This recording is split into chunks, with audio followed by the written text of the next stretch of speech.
Well, good morning, everyone. Welcome to the special Rangers review briefing, where, as it says in the title, we're going to be talking about new Rangers arrival, Rabbi Matondo. To do that, I'm joined by the excellent Adam Kahn, who is far better placed to talk about him than me. You'll remember Adam from the channel back on the 2 points in the European run when Rangers played RB Leipzig and Eintracht Frankfurt. Adam, we won't talk about the final. We've done that, obviously looking ahead to it. But if people maybe didn't watch those videos, can you just tell us a little bit about yourself and what your involvement is in covering German football? Yeah, Joshua, first of all, it's fantastic to be back on here. I really appreciated the opportunity last time. It's good to be here for the new season as well.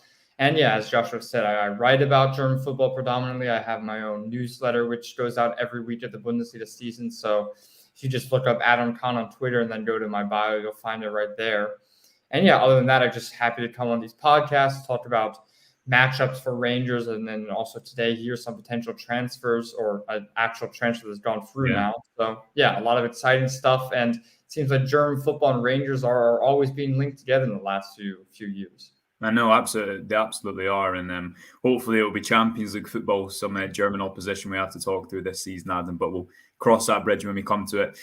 Right, well, Rabbi Matondo has signed for Rangers now, I think, 3-4 days ago.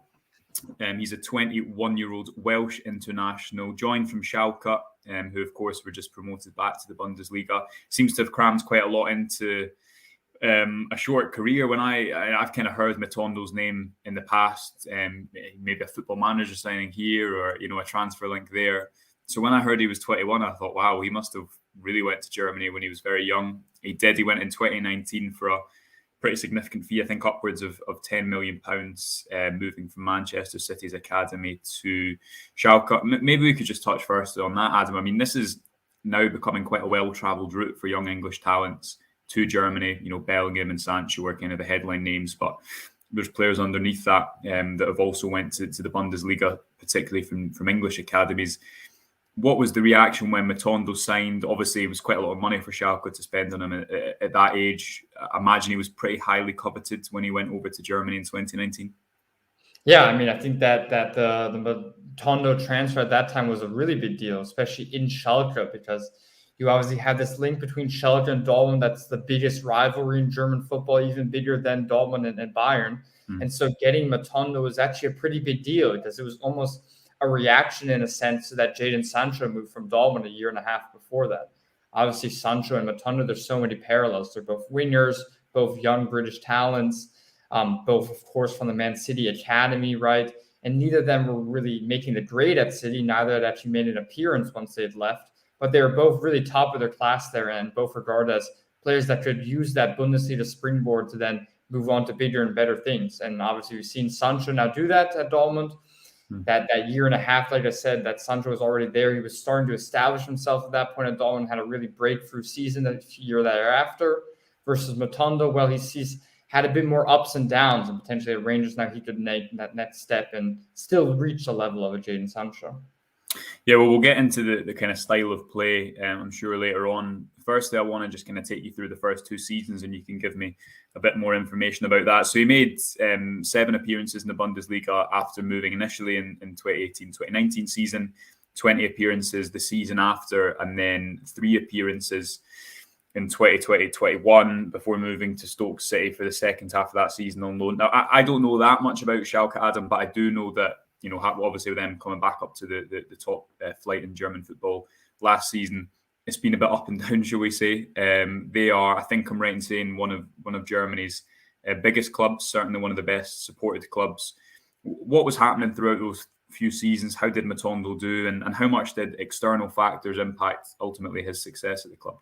Yeah, I think it's a massive point which you have to touch on because Matondo obviously joined Schalke at a pretty prosperous moment, you would say. I mean, in the 2017-18 season, they finished second in the division, which is still today their joint highest ever finish in the Bundesliga.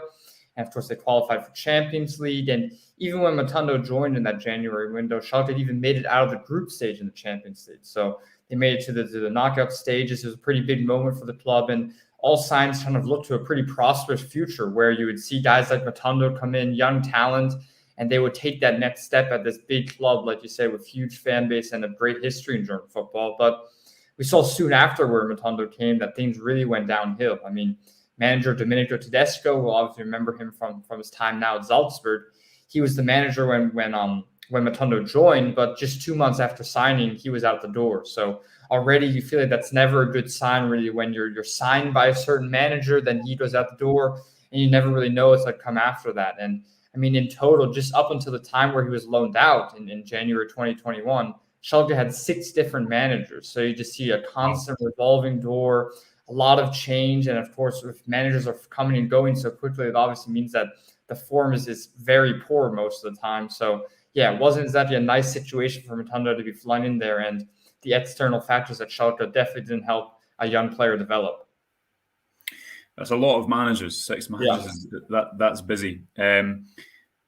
Rangers, for a lot of players, I'd say, look at like Ryan Kent, Glenn Kamara, Joe Rebo, who's just moved down south, Calvin Bassey, who at the time of recording is the subject of some pretty serious interest in the Premier League, Brighton and Ajax as well. Very much is a springboard for young players, maybe who haven't quite realised their potential. Maybe they're on their way to realising their potential, whether there's someone like Aribo, who's a bit of a later developer, or someone like Matondo, who was a very early developer, but still maybe yet to make that spring. As you say, having maybe acquainted yourself a little bit more with the Rangers through the European run, what was your reaction to the news that he would be going to Rangers, Matondo? Obviously, the prospect of Champions League football this season, a very big pool as well, but do you think it's going to be a good matchup on the surface? I think there's a lot of positives to see here with him. I think that the Rangers style, where at least what I saw in Europe, where it's reactive at times, right, looking to soak up pressure and then break quickly, really suits a quick winner like Rabbi Matondo. And likewise, a quick winner like Rabbi Matondo should also suit Rangers if they want to continue with that style. I haven't seen a lot of them in Scottish Premiership, so I don't know necessarily how a player like him will fare against a deep block, whether that be, I don't know, Ross County, I believe, is in the Scottish Premiership, or from other small sides that, of course, your fan base will know. How a player like that, Matondo, who obviously needs space in front of him to thrive, how he'll fare against one of those sides. But yeah, that's pretty much, we get onto some of his characteristics later, but I see that as really one of the key developmental areas, which will kind of take him to the next level. How can Matondo fare against deep blocks where it isn't necessarily just speed that is required, but also a bit of finding the right pockets, linking up play. When do I make my moves in behind? Some of that stuff is going to be really key for him next season and further on down his career. Let's get straight into characteristics then. Tell us about him as a player. What's he going to bring? What's he good at? Does he have any apparent weaknesses? Yeah, I mean, I think the first big caveat is obviously I haven't seen a lot of him at Stoke and Cercle Bruges over the last few years, so I imagine a Belgian expert who saw him at Bruges would be best placed to kind of see how he's developed since he left Schalke. But the biggest factor at Schalke was you always saw these moments from Matondo. He's a player of moments, I think, where it's like you see he beats 2 players, gets into the box, but then misses a cross, right? So you kind of see the little flicker of real talent that is almost irreplicable. But then that final product is what often was failing. And I mean, we just have some base stats here. And in his time in the Bundesliga, only 2 goals, both of those coming in the 1920 season. So he just doesn't have the output of a really elite attacking winger that you want to see in the modern game. I mean, again, compared to a guy like Sancho, the assist and goal numbers he put up in the Bundesliga, you just can't even compare that to Rabbi Matondo, although they both came in with, I would say, similar expectations.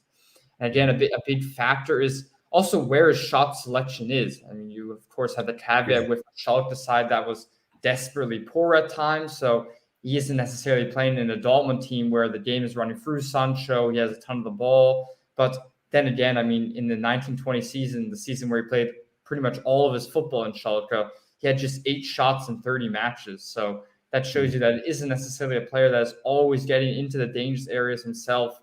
Some of his dribbles are really eye-catching, but aren't necessarily finding that final product, that real incisive goal. And at the end of the day, that's, of course, what matters.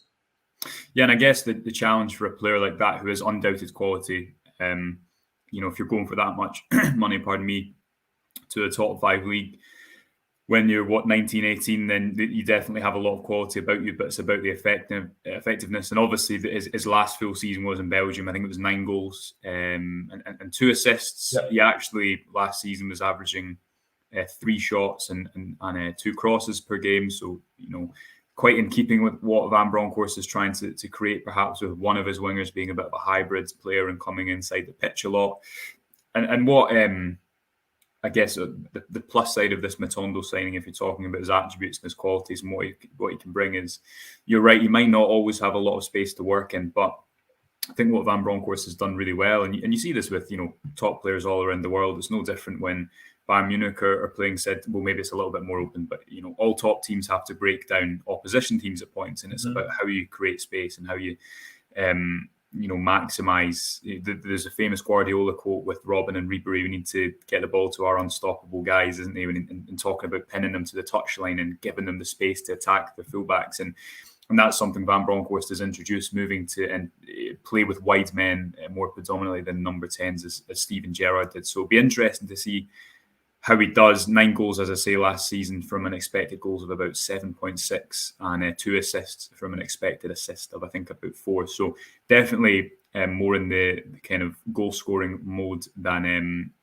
creating. But as you say, maybe a little bit of a unpolished finish at points. What was the reaction? I just want to add on to that real quick. Just you mentioned the XG numbers, and I had some interesting stuff from his Bundesliga time as well. Yeah. When we looked at this 1920 season, it isn't as if Matondo is really desperately outperforming his XG, that he can't finish or something like that. I believe his XG was somewhere around 2.5. So I think the real key area is not poor finishing, but rather poor areas that he's getting himself in or was getting himself in. I also looked at his average distance, and he was shooting from around 16 meters away, which, I mean, if you think about where goals come from, that's just far too far away to really be a prolific goal scorer, especially, again, compared to Sancho, to Gnabry that season. He's almost shooting 2 meters further away every single time. So, getting more into the box, and it'd be interesting to see how that relates to his time at Cercle Bruges, if he is getting into better positions. But I would imagine getting him more into the box, more into dangerous spots, is going to really see his already decent finishing ability elevated into a real good goal output. Yeah, well, interestingly, Adam, if you look at his, we looked at his shot map from last season on our website, and it's still pretty erratic. But but Bruges were, I think they were, the Belgium league is quite strange in the way that it splits up at the end of the season. But certainly in the first part, where there was the kind of traditional league table, they were mid-table. So not, like Rangers, who are going to be a real ball dominant side, or as you say, even Schalke towards the end of his time there. And I guess it's a case of, can they take these attributes and refine them? Rangers have Dave Voss as their assistant manager, who highly coveted in terms of the youth development he was involved in at Ajax. Again, you look at the players that they've taken, like Ryan Kent and a number of other players, I know under the previous regime, but I guess the challenge will be, as you say, to try and refine those qualities. What was the reaction like to him leaving Germany? Because, when a player comes to a country and maybe doesn't necessarily fulfill their potential, you guess that could impact, obviously, how they're viewed. But is he still seen as someone who can have a very profitable career at the highest level of football? He just needs that springboard, or do you think people think maybe going to a team like Rangers in the Scottish Premiership, as much as Rangers reached a European final, the Scottish Premiership is not as high level as the Bundesliga? Does he need a couple of seasons at a lower standard of domestic football to really refine his numbers, improve his skill set, and then go up the footballing food chain again? I think the second scenario is the one that I think is more likely from fans or even journalists within Germany. I think that the real facts are that he never really showed the output in a Schalke side that was also desperate for output, especially at the end there. I think that obviously he was a victim of circumstance, but he also himself didn't necessarily bring the performances. And especially going back on loan to Stoke initially, it was almost like, okay, here's the English talent. Maybe he didn't feel comfortable in Germany, didn't learn the language, didn't acclimatize to the culture, and now he's going back to England. So that's kind of how that loan back was viewed, and the fact that he went on another loan thereafter and then was sold. There's probably a lot of factors within Schalke, not just on the pitch, but also off of it, that really didn't help Matondo's development and ability to really assimilate with the German culture like someone like Jadon Sancho was able to do. Yeah, and just finally, I mean, he played a lot on the left for in Belgium last season. I think he played on the right, the centre, the left, everywhere, kind of at Schalke. Do you think he's the best position? Because Rangers' left wing position at the moment is kind of taken up by Ryan Kent. I kind of think that Matondo, because, when he plays on the right, he's so quick, and we've mentioned his speed, but I think everyone knows his speed is incredible. I often think sometimes when he plays on the right, it allows him a little bit more option of what he does with the ball, purely because defenders have to compensate so much from going up the line and outpacing that there's always that option to come inside the pitch and dribble in field, which he seems to quite like to do. As you say, he always seems to end up in central areas, probably too often taking shots from silly locations. But do you think he can play anywhere? Do you think he's going to find a best position when he comes to Rangers? Yeah, I think that it's definitely a plus that he's, especially in Belgium, played in so many different positions, played center forward, second striker, or both wings, like you said. So it's definitely an advantage. But I would be in the camp of looking for Matondo as really a traditional winger, making the field wide, looking to use that absolute pace to get by his marker, and then simplifying his game, right? To say, okay, get by your marker, put it across it, right? Or get by your marker, cut the ball back. Because I think a player like him right now, if we see where he's taking shots from just ludicrous locations at time, I think he does actually need a coach or a game plan that really just says, okay, here are the two things that we want you to do, and execute those, right? With that tremendous pace of his, and then a decent cross or something that can get you very far already in the Scottish Premiership. And also for Matondo can really take his game to the next level by almost reducing what he has to do on the pitch. Yeah. Just finally, Malik Tillman, very strongly linked to Rangers. I think this video is going to be going out on Saturday, so who knows?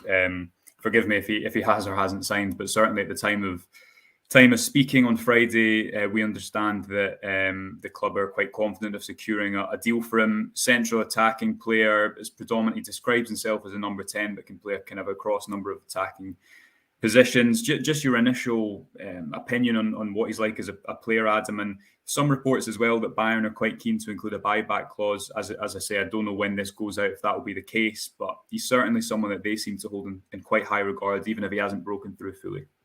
Yeah, it's a really interesting player because, there's that giant caveat, of course, that he's playing for Bayern Munich, right? So the fact that he's gotten such limited opportunities so far doesn't really allow us to see what type of player he is or just how talented he is. Most of his matches for Bayern were coming during moments where there's ginormous corona outbreaks there. So I remember he got a big opportunity against Gladbach, but then had to play like left wing back or so in a completely makeshift 11. So we weren't really able to see the most of him. And otherwise, it's been a lot of just short cameos from the bench. But the fact that he's constantly in Bayern's matchday squad, I don't have the specific numbers ahead of me, but I imagine he was in more than half the Bundesliga squads last season in a really competitive squad. So that already shows you kind of that he is extremely highly rated in Munich despite such limited minutes. And I think that whether it be a buyback clause or a long-term loan, I think that both player and club for Bayern Munich would profit off getting Malik Tillman off the books right now, because with Sadio Mane coming in and then the competition for places amongst those attacking personnel, it's impossible, I would say, for a young player like Tillman to break through into that 11 unless you're really a generational talent like a Florian Wirtz, like a Jamal Musiala. Yeah, absolutely. Well, I'm sure an exciting transfer for Rangers if it does happen. Adam, thanks so much for your time as ever. Hopefully we'll be speaking to you, as I say, with maybe some more European football, maybe some Champions League football later on in the season. Remember to check out Adam's work on Twitter, as he highlighted at the start of the show,